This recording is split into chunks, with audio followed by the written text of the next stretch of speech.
Okay, everyone, this is my spoiler review of X-Men the Animated Series, Season 4, Episode 17. Have yourself a Morlock Little Xmas.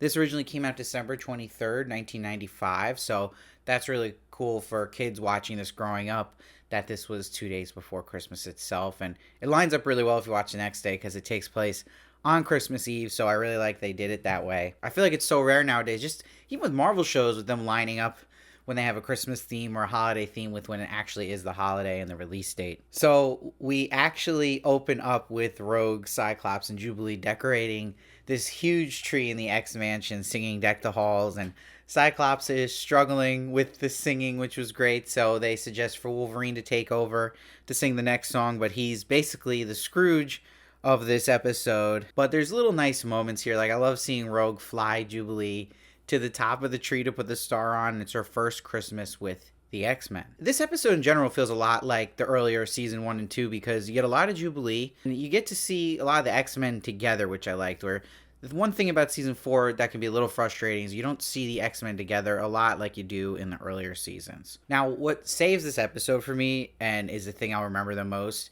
is Gambit and Jean cooking together and having this Christmas feast being prepared. It is absolutely hysterical. I love when Jean uses her powers to stop him from touching the food she's making, and he's got the big chef's hat on. But we'll get a huge payoff with them later in the episode, which I think is the funniest moment in the whole show. But we'll see Jubilee begs Wolverine to go Christmas Eve shopping with her and Storm in the city. I love Storm's winter coat, and I love that Wolverine hates the saleswoman who is trying to spray cologne on him that is called Musk of the Wild. And it's cool to see as a fellow New Yorker, the Rockefeller Center skating rink here actually looked pretty good for a 90s animation. And this is where the Morlocks show up in an ambulance and we learn that Leech is sick. I love when they show, though, that when they tried to bring him to the hospital, the human doctors tried to help him and their mutant power stopped him, and that woman doctor just like flies down onto the ground. The other guy's like, I'm not doing this, and just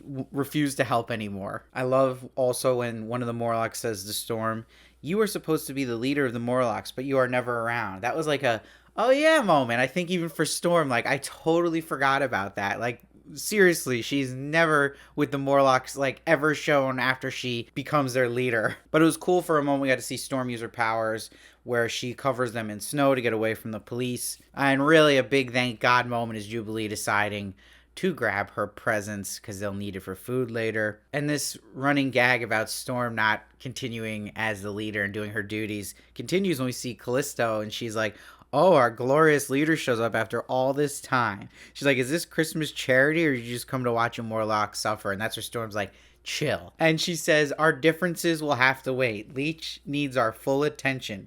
And Callisto says, agreed. And then they do one of those great handshakes you see in this show. I just always laugh at that. Now, Wolverine will notice that Leech doesn't have time to be moved to Beast to get help. And I love he's just standing there after he says that and is looking at Leech. And Callisto's even like, what are you doing? You're just standing there. Have him do something. I thought that was so funny. But Jubilee brings up maybe Wolverine can heal him. And Wolverine is hesitant about this. This has failed before when he's tried this. But really no one's given him a choice here. And Storm comes in real hot this episode, like really leaning into Wolverine and tells him to have some courage to save the child's life. And that's where Wolverine's like, he wouldn't be dying if he looked after these people. So again, she's getting a lot of heat for this. And I love Storm says, ask yourself, Logan, if he was your child, would you refuse? And he just shakes his head. Like, don't even have him say a line there. And another moment they kind of slip in there, it's really funny, is when Storm goes, Ape, did you get a transfusion kit out of that ambulance? And he's like, huh? And she's just like, never mind. And she goes and gets it herself. And back to my favorite part of the episode is we go back to the kitchen at the X Mansion and Gambit says he gave the ham a little juicing up. And Jean's just pissed about this because he's still trying to get his touch on her food. But with the storyline Wolverine the Morlocks, I like that when they connect Wolverine to Leech, she's like, please kid, help me out here.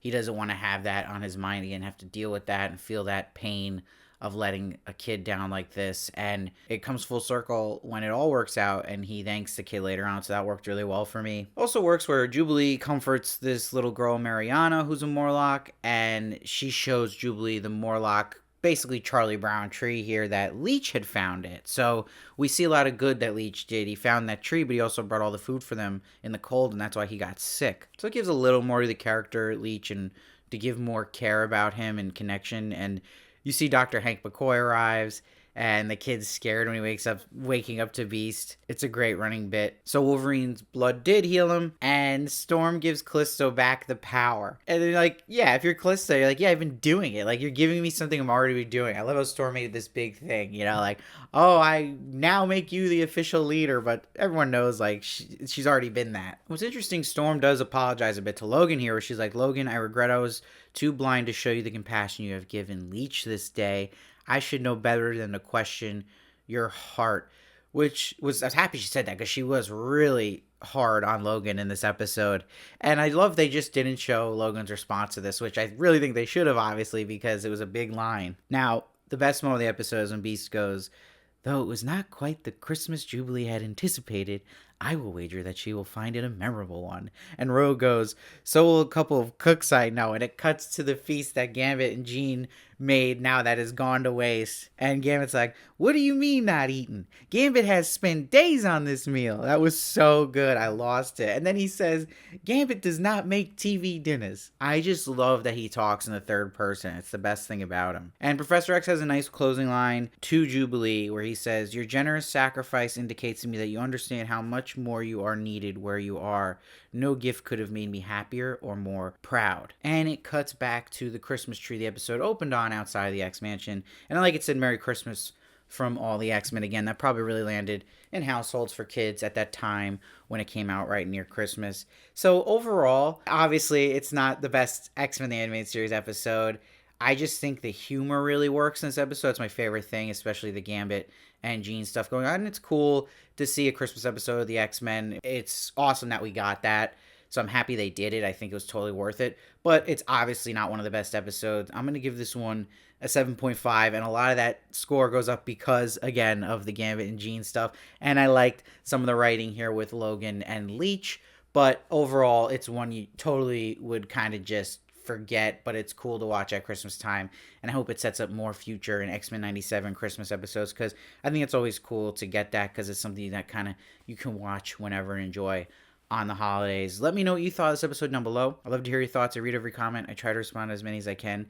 Hit that sub button, and you can follow me also on Spotify now as well, and I'll see you next time.